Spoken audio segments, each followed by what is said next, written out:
Okay, B'siyat Nishmaya, there's something that happened this week that I just want to begin by sharing.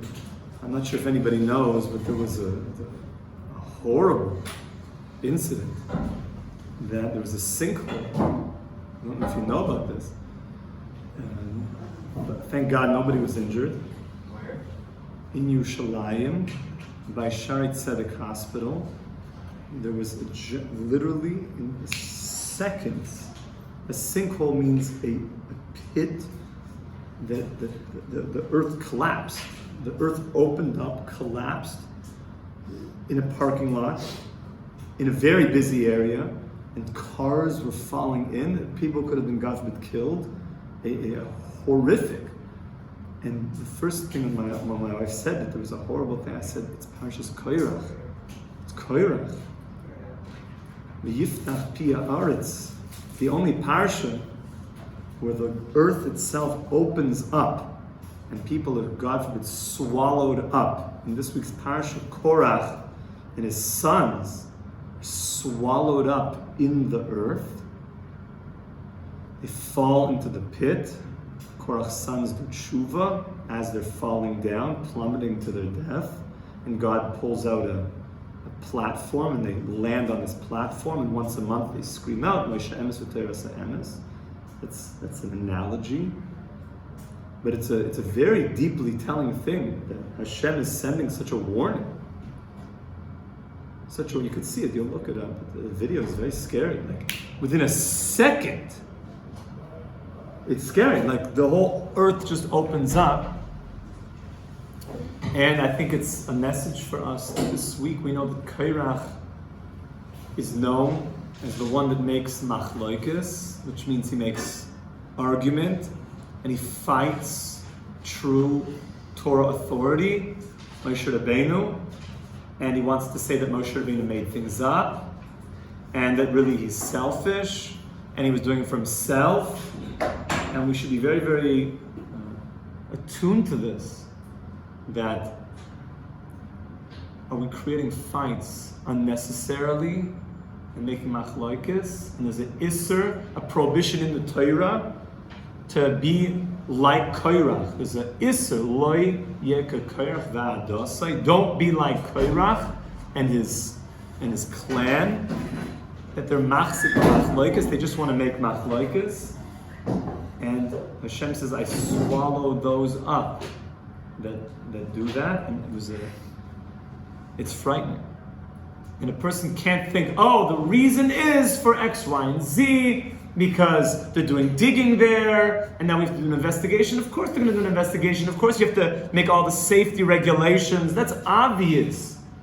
But if we don't think that there's the bigger purpose, that God makes a crater, and he doesn't kill anybody, thank God, and it's not a warning sign on the week of Kairach that we're not doing something proper, that's not good. We have to really open our eyes that God is speaking to us all the time.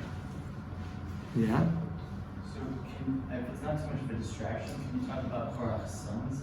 How they're able to do such a powerful level of tshuva that they get saved? Well, that's one of the reasons why it says that when we blow the shofar, we say a certain kapitel of Tehillim 7 times. L'menatzeach livnei Kairach. This is a song the sons of Kairach wrote. Now, why was it that they had the merit that at this song, at this part of Tehillim that would forever be part of King David's Tehillim, that the sons of Kairach would have authored it, and it would have been the very thing that we say before we blow the shofar on Rosh Hashanah. I mean, that's a very important time. Before you blow the shofar on Rosh Hashanah, basically you're shot to be signed and sealed for a good year. It's like that's it.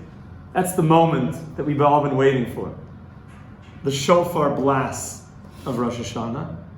And at that moment we're saying and singing and screaming, at least I'm screaming the crying, screaming.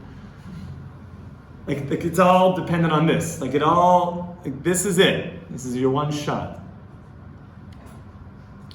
Is because as they were plummeting to their death, and they were machzik b'machloikis, that they were those that completely believed and invested in fighting true Torah authority, fighting the tzaddik emes, fighting against truth, and basically their whole life was over. That was it. They were going to be swallowed up in the earth. They would have lost their portion probably in the world to come. At that last moment, as they're falling through the air,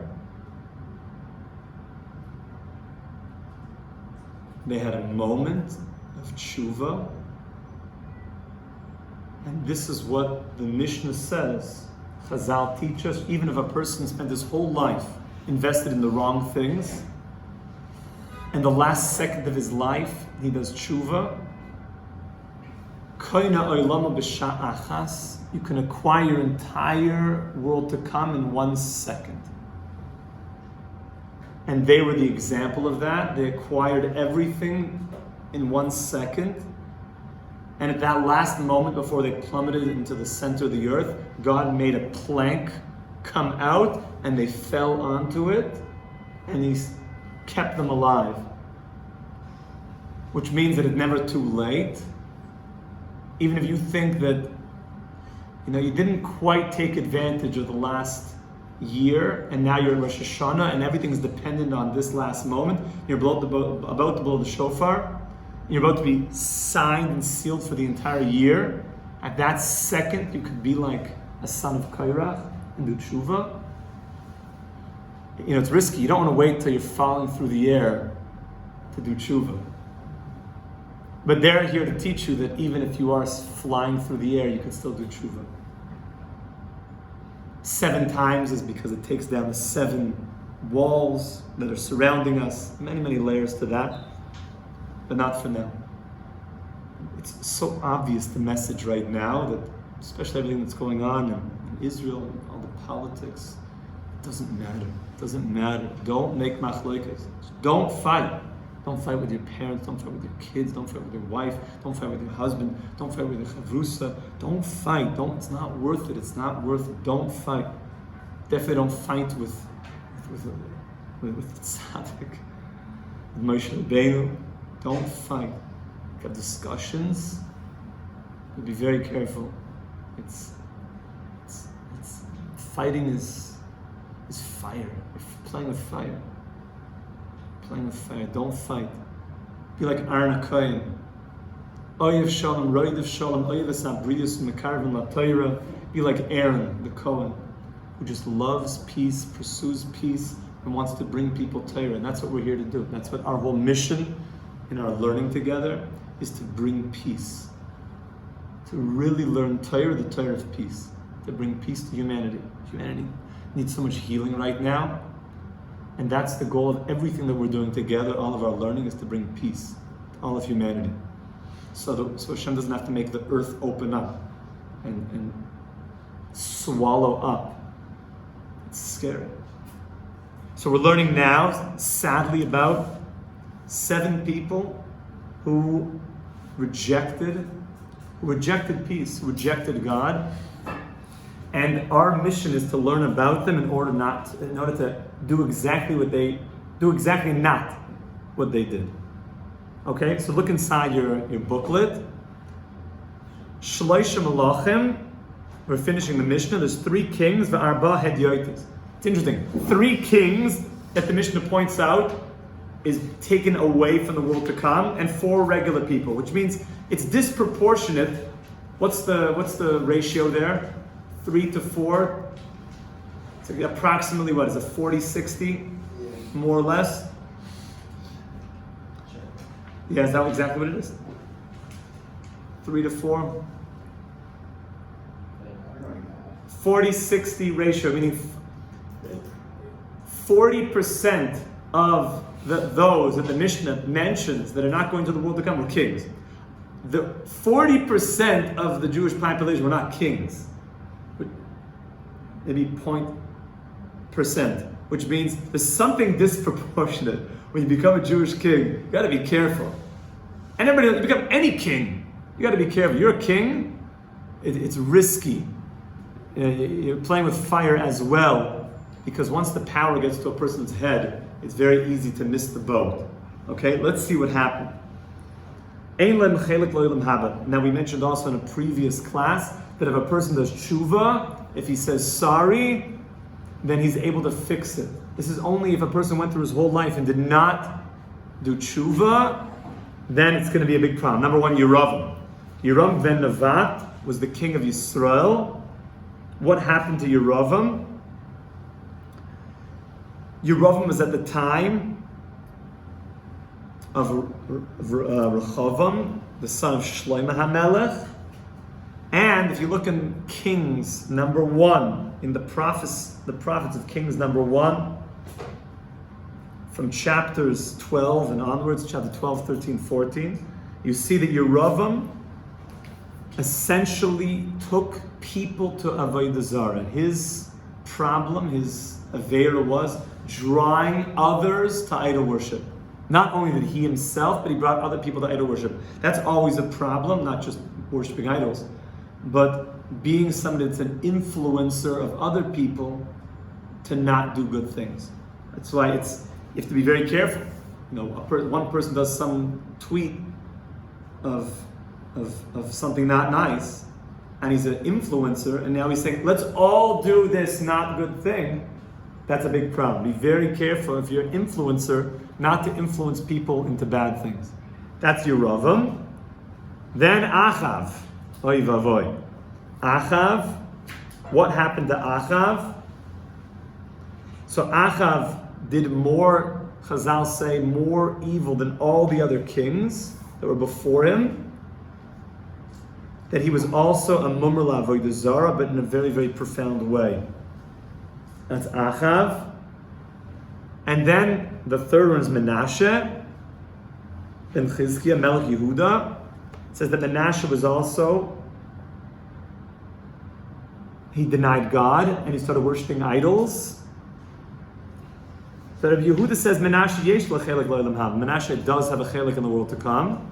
The Gemara recounts a story that Menashe was mentioned in Shir, that Menashe, the one who worshipped idols, and Menashe came to Rav, I believe, in a dream, and Menashe said to him, if you would have been in the time that I was in, you would have been holding on to my coattails, coming and worshiping idols with me. Meaning to say, you don't understand, we had an insatiable desire that you can't understand in your generation to worship idols in the same way. Since then we took it out, that same desire,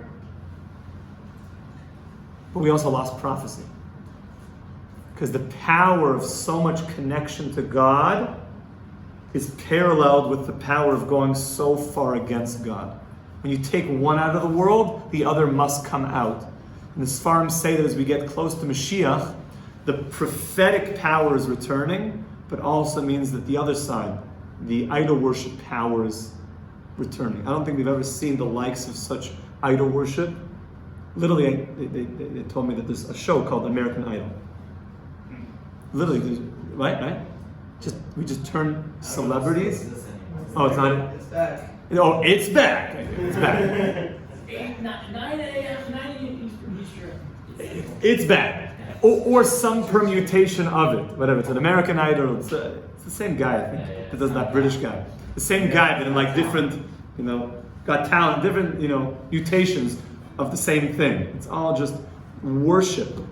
And you might say it's so nice, it brings up people's talents. It's not. It's actually just lashon hara and making people cry backstage and making them feel it's a lot more destruction than there is good. It's kind of silly, actually. It's like the guy can play a song great, No, we do believe in talent. We do believe and we not only do we believe in talent, we believe in a person has talent. We want to bring that out. We want you to use that. But not if it's going to make people cry, and it's going to make people down, and it's going to turn this person into literally on a pedestal, that we start to worship them. And if they're looked up to and they don't speak about how to bring humanity closer to God, then we see that as an idol. Because why are you worshiping them? What about that talent is to be worshipped? Where did that talent come from? The answer is it's a God-given talent. And even if you say, but they spent 10 hours a day for 10 years developing that talent, yeah, but who gave you the energy to spend 10 hours a day to become such an incredible breakdancer? God. So everything always has to come back to God. So we still have modern day idol worship. And not to mention that Manasseh also spilled a lot of blood. Murder is severe. But by the way, in a world without absolute values and morals, why should murder be bad? Of course it is. It's against the law. But I'm talking theologically. Bless you. Why should it be bad?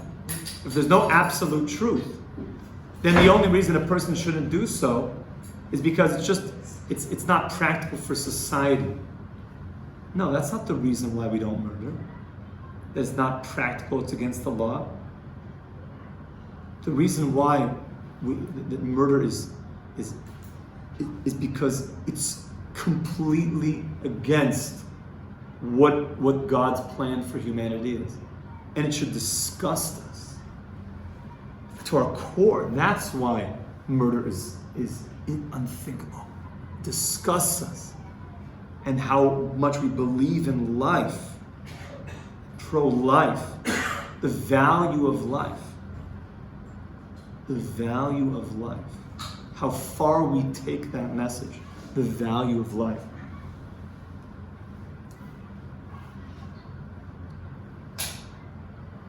So Rabbi Yehuda says that Manasseh has a place in the world to come, and the Mishnah quotes, Shenema v'yispal Eila v'yishmat chinosai, that Manasseh davened to Hashem, he did tshuva.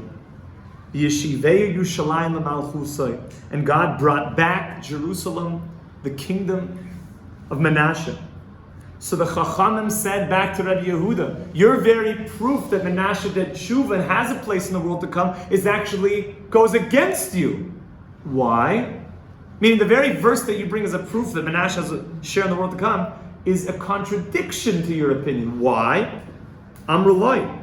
It says in the verse, and he Manasseh davened, and Hashem heard his plea, and he brought back Jerusalem, its kingdom.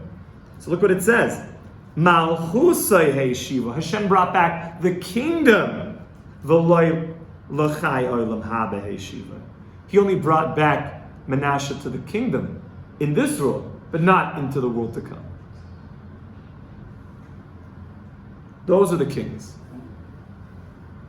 Arba Hediotis, and there's 4 basically simple people. We're going to see they're not so simple, but it means not kings. The number one's Bilam. Bilam has no portion of the world to come. Who is Bilam? Tried to curse the Jews. We're going to see in a few parashas coming up. He was hired by Balak to curse the Jews, because Balak said that Moshe Rabbeinu, the one that saves the Jews, is through their mouth. Their whole power is with prayer, with Torah. We need to hire somebody whose power is also with his mouth. That was Bilam. He knew how to curse. And you know who else Bilam was? We have a tradition. Lavan. Lavan is Bilam. That's very deep. Lavan was the father-in-law of Yaakov. And Yaakov was in his house for 22 years. He lived with Lavan. In Lavan Garti, V'tarig Mitzvah Shamarti. Bilam's sin was illicit relations. That he sent princesses, he sent women to seduce the Jewish people. And was Bilam from the nation of Israel? No, everyone else here is from the nation of Israel. This is one of the proofs the Mefarshim bring down, that the nations of the world have a share in the world to come. The proof being that when the Mishnah points out that there's somebody from the nations of the world that does not have a portion of the world to come. It's to tell you that the nations of the world, yes, here's the one that doesn't. But humanity, the nations of the world, no matter where you're from France, from England, from Italy, from Papua New Guinea, from wherever, doesn't matter, from Argentina, from Chile, from Canada, US, you can come to the world to come. Everyone is invited. Everyone's invited if you do what we delineated earlier in the Mishnah. Everyone's invited. And the Mefarshim point out the one thing that holds back the nations of the world more than anything else is illicit relationships. That's why the one thing that's pointed out of that symbol from the nation, so to speak, their greatest prophet from the nations of the world, Bilam, the one thing that pulled him out of the world to come was disgusting illicit relations, and we know that Bilam himself had relations. I don't want to say it so openly, with